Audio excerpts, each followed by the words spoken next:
You would think I was standing in the snow, but I'm not.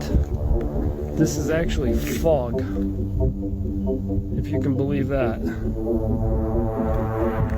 There's my dog right there, about 15 feet from me. This is not natural at all. This is outrageous. Here's with my headlamp on. This is not normal at all. I've never seen anything like this in my life. Explain to me why in Manchester we've had nothing but fog for 4 days now. 4 days in a row.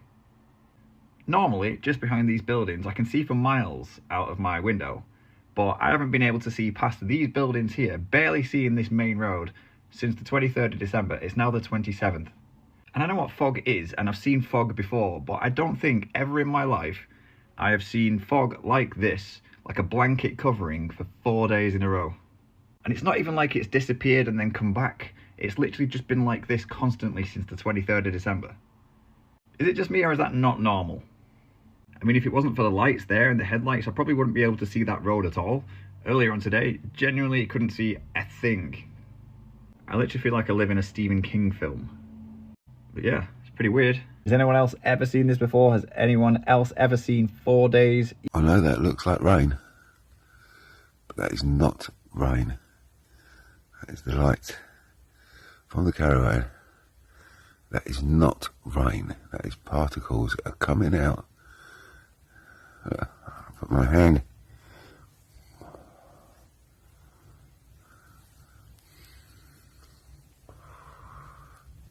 It's like a weird fine powder.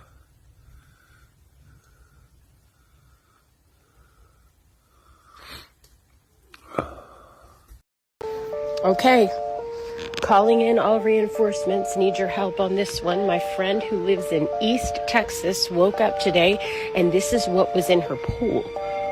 Now, she's lived in this property for over 11 years. Never has had anything like this happen before. No, she did not change any chemical regimen in her pool. The only thing that she said that was kind of weird was there was some really odd fog yesterday. But I've tried to look it up too. I can't find anything that would lead to anything like this happening or any reaction with water. So if anybody has any idea, any water experts out there, I know I have a few, or at least one following my page. We need your help.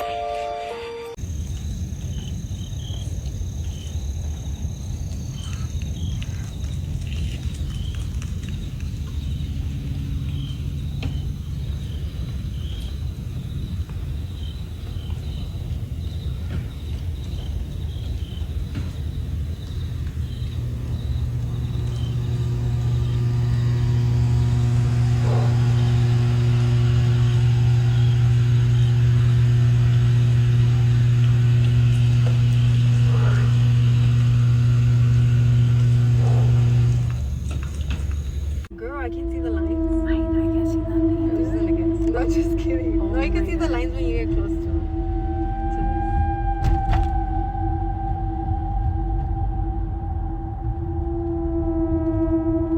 this. So right here, I'm walking up my roof, and the reason I'm doing this today is because now it's popping up everywhere about this weird fog.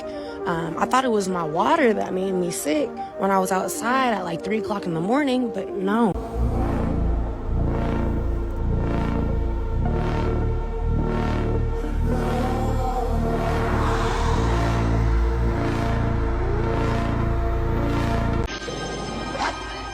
Winds in the east, mist coming in.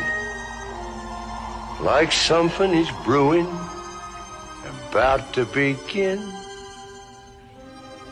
Can't put me finger on what lies in store. I feel what's to happen. All happened before. Yep, here we are again. Day 6 of this, whatever the fuck shit show this is. And every single fucking person is getting ill. Look at it! Look at the fuck! What the fuck is going on? oh, it's asymptomatic transition or it's fucking COVID. No, it fucking isn't. No, it fucking isn't. What the fuck is this shit? Oh, it's fog. Is it? Is it just fog? Yeah. Is it just fog? Because if it's just fog, then it must contain the shit that's coming out the back of them fucking aeroplanes. Operation Indigo Skyfold, no? This ain't fucking normal, point one. Point two, where's the fucking heat of the sun? They gotta be using some heavy metal bullshit to block the sun and stop it for 5 days. This is geoengineering, this is real, and this is why you're fucking ill. Fuck all your other bullshit. Wake the fuck up! It's a project first dreamed up by the military to get information from the battlefield. They call it smart dust, and the new technology may soon make it possible to keep track of anything, anywhere, including you.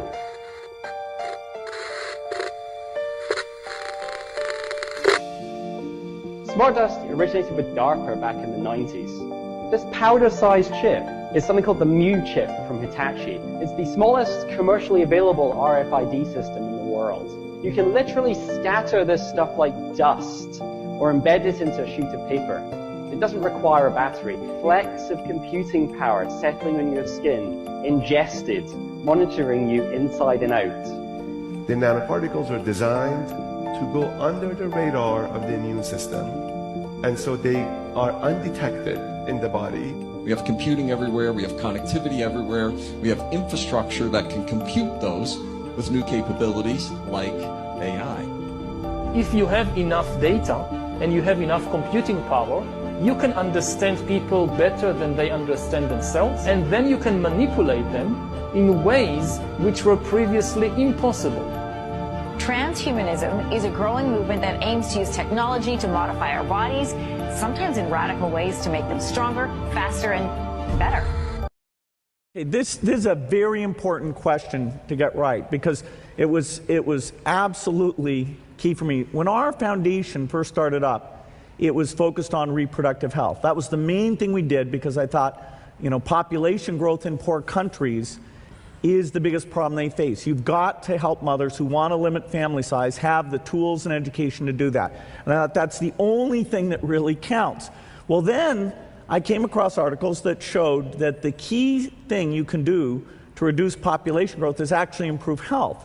And that sounds paradoxical. You think, okay, better health means more kids, not less kids. Well, in fact, what parents are doing is they're trying to have 2 kids survive to adulthood to take care of them. And so the more disease burden there is, the more kids they have to have that high probability. So there's a perfect correlation that as you improve health, within a half generation, the population growth rate goes down. In fact, Hans Rosling here at this conference in 2 of my favorite speeches actually showed that unbelievable correlation that population growth has gone down. Today, where is there high population growth? It's in the places with the worst health conditions, northern Nigeria, northern India. And so the 2 problems go exactly hand in hand. If we improve health rapidly, we will get the peak population to be as much as 1 billion below the current expected peak. That is about 8.3 billion versus 9.3. And so we need to be doing every 5 years a really comprehensive exercise at both country and regional level of pandemic preparedness. And you need a global group that's kind of scoring everybody and saying, hey, you know, if you're not participating in this, you could be the source of the next pandemic, and that's bad for the entire world. Gates is backing the first high-altitude experiment of one radical climate change solution, creating a massive chemical cloud that could cool the Earth. It's called solar geoengineering, and it's highly controversial. How long will it be that countries keep experiencing these climate impacts before someone gets desperate and says, hey, we need to cool the planet with solar geoengineering? It would look something like this. Thousands of planes would fly very high and use nozzles to inject millions of tons of light-reflecting particles into the stratosphere. It would create a thin chemical cloud of those particles around the whole planet, blocking some sunlight from reaching the surface. It would mimic a giant volcanic eruption, which we know cools the Earth. For decades, those with eyes to see have been aware of chemtrails in our skies. And for decades, we were called conspiracy theorists. But in 2016, while serving as director of the CIA, John Brennan admitted that chemtrails are real. at the Council on Foreign Relations.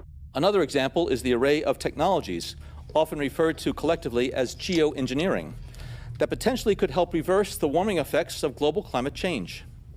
One that has gained my personal attention is stratospheric aerosol injection, or SAI, a method of seeding the stratosphere with particles that can help reflect the sun's heat in much the same way that volcanic eruptions do. An SAI program could limit global temperature increases, reducing some risks associated with higher temperatures and providing the world economy additional time to transition from fossil fuels. This process is also relatively inexpensive.